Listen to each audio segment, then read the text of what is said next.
Rather, speaking the truth in love, we are to grow up in every way into Him who is the head, into Christ. Hello, I'm Steve Ingram, and today I imagine that you've run into a temptation or two. We all do. And you may have even thought about the consequences. Now, the thing about temptations, we have God's will that we pretty well know what it is because you can read it in the Bible. And then you have the consequences. The consequences don't seem quite so clear cut. It's almost like they are maybe debatable or uncertain. And maybe we can influence the consequences. Maybe we can get away with something and not have to pay the consequences. But let's look at how a couple of people in the Bible dealt with temptation. You're probably very familiar with both of them. First one was Eve. In Genesis, the 3rd chapter, around verse 2, actually just before verse 2, the devil is saying to Eve, basically he says, did God really say you shouldn't eat of that tree in the middle of the garden? And Eve responded that, yes, he had said, do not eat of this, and then she goes on to say, or you'll die.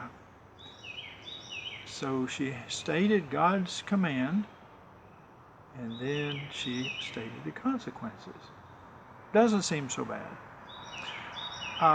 But Satan then was able to take the consequence, which seems, at least most of us, seems pretty vague and uncertain at times, and he was able to cast some doubt into Eve's mind. He says, no, you're not going to really die, but these good things will happen. You'll be like God, knowing good and evil. So he took her discussion of consequences and facilitated the temptation. Let's look at another example. Look at Jesus.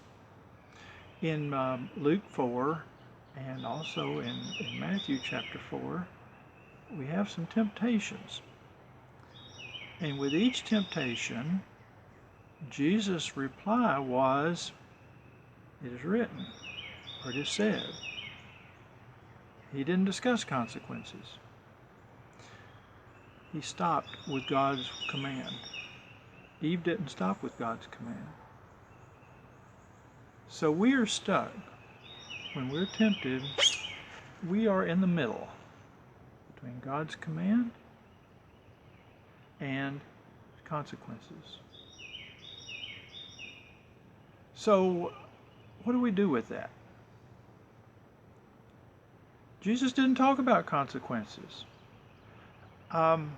Reminds me of a saying that I have heard that people have said, God said it, I believe it, and that settles it.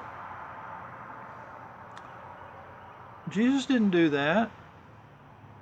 He said, God said it.